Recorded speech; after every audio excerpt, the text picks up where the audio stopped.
Olá, meu nome é Ana Paula e na aula de hoje vamos falar sobre a história sedimentar do grão. O objetivo dessa aula é apresentar os processos geológicos desde a formação das rochas até a deposição sedimentar do ambiente costeiro. Quem aqui nunca foi na praia e se perguntou de onde veio a areia que está ali?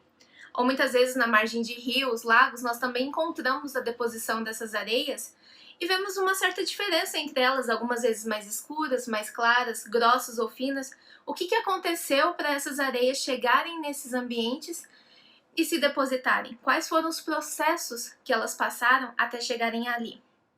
Então, para poder saber um pouco mais sobre a história sedimentar do grão de areia, nós temos que voltar para sua origem. Então vamos relembrar um pouquinho dos conceitos do ciclo das rochas, daquele que a gente aprendeu lá no ensino médio. As rochas, elas são geradas por processos naturais, desde épocas remotas, e testemunham as condições em que se originaram.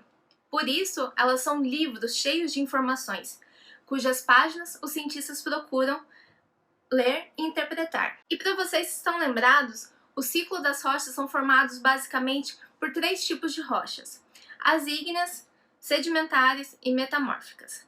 As ígneas podem ser subdivididas em dois tipos, as extrusivas e as intrusivas. As extrusivas são aquelas que se resfriam já na superfície do nosso planeta. E por ter esse resfriamento tão rápido, não permite com que seus minerais cresçam. Dessa forma, o magma chega à superfície e a lava esfria de forma rápida, formando minerais com dimensões reduzidas. Aqui um exemplo que eu deixei para vocês é o basalto. O basalto ele possui em sua constituição dois minerais principais, a olivina e o piroxênio. Só que devido ao fato de que esse basalto ele se resfriou já na superfície do nosso planeta, você não consegue visualizar tão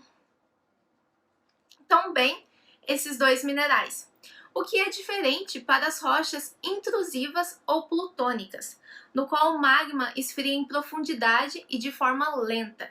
Isso permite com que os cristais cresçam e sejam visíveis na rocha, como por exemplo o granito. Ele é composto principalmente de três minerais: o quartzo, feldspato e a mica, como vocês veem na imagem. E se você olhar para o granito que tem na sua casa ou no seu trabalho, a pedra do granito, você consegue visualmente identificar que há alguns minerais diferentes ali. Talvez não qual o mineral que seja, mas você consegue visualizar. Essa é a diferença entre as rochas intrusivas das extrusivas. As intrusivas, os minerais conseguem crescer e serem visíveis. Então, continuando, as rochas ígneas, quando elas se afloram na superfície do nosso planeta, elas começam a passar por um processo de intemperismo. Esse intemperismo ele acaba fragmentando e degradando essas rochas, que posteriormente passam a sofrer ação de transporte até a deposição dos sedimentos em ambientes de sedimentação, como por exemplo as praias, lagunas, rios e lagoas, do qual eu já falei para vocês.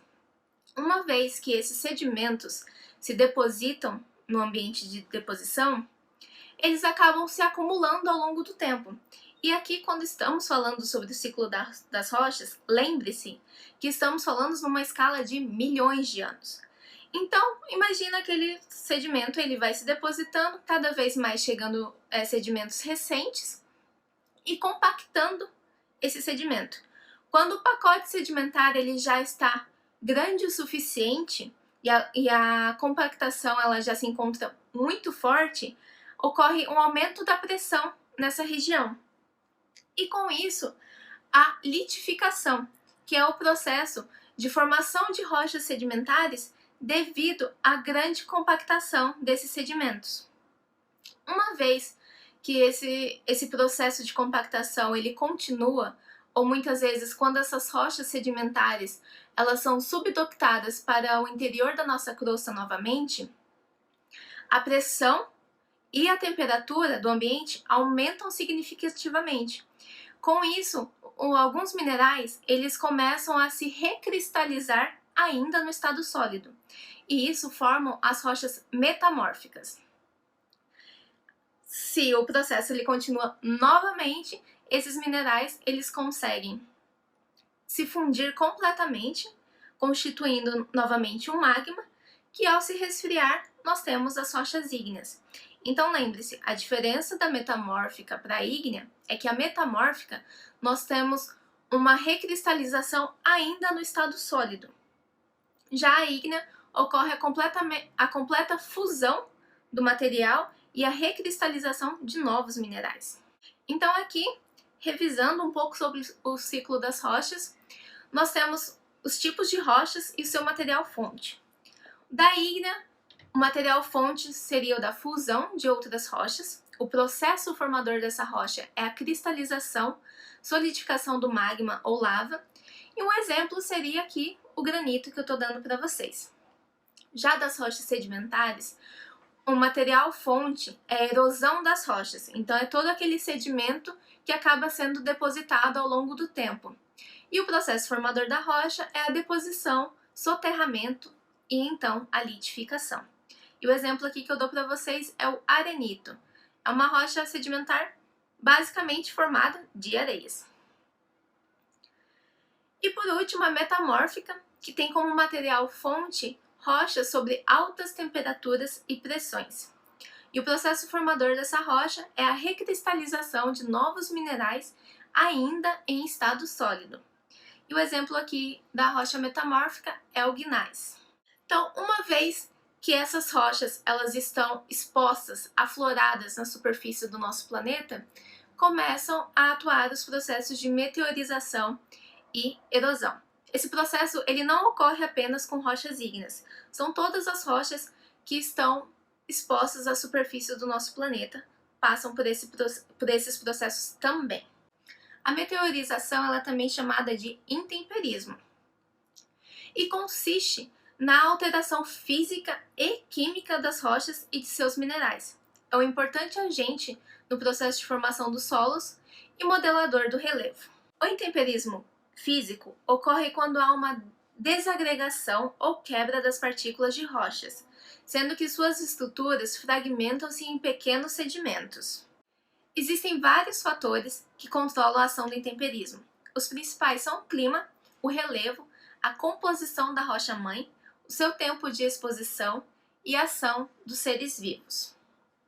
Aqui no primeiro exemplo, nós temos a ação do intemperismo em uma rocha que possui duas composições diferentes.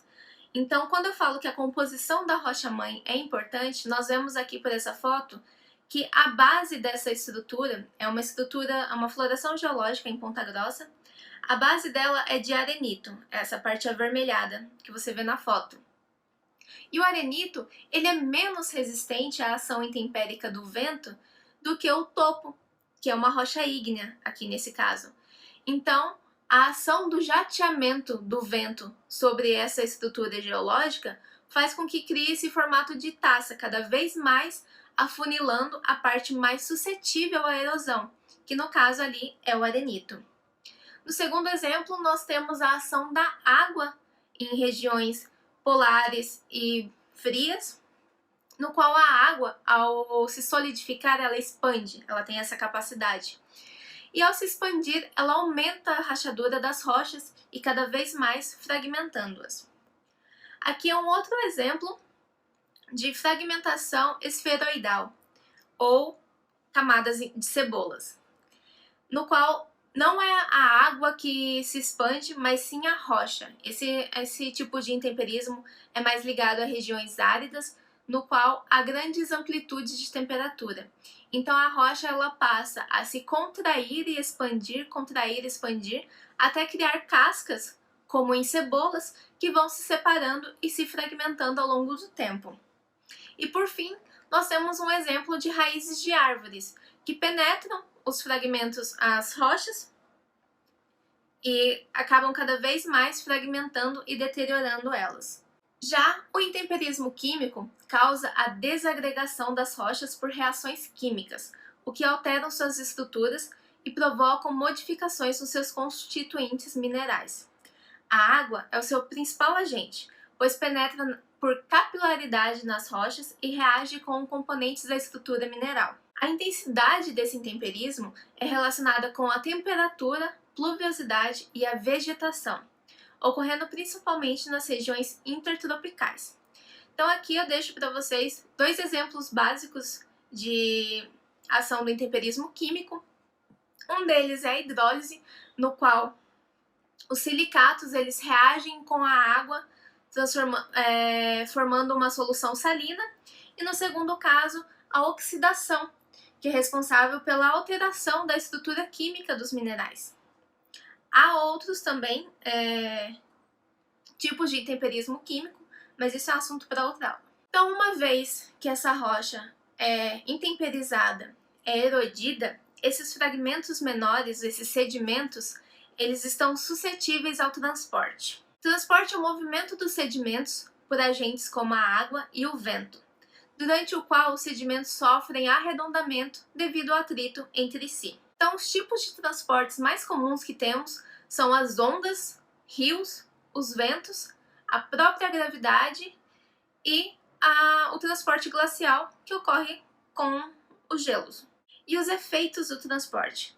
Como dito anteriormente, o transporte ele tem um efeito de arredondamento sobre as partículas. Mas como assim?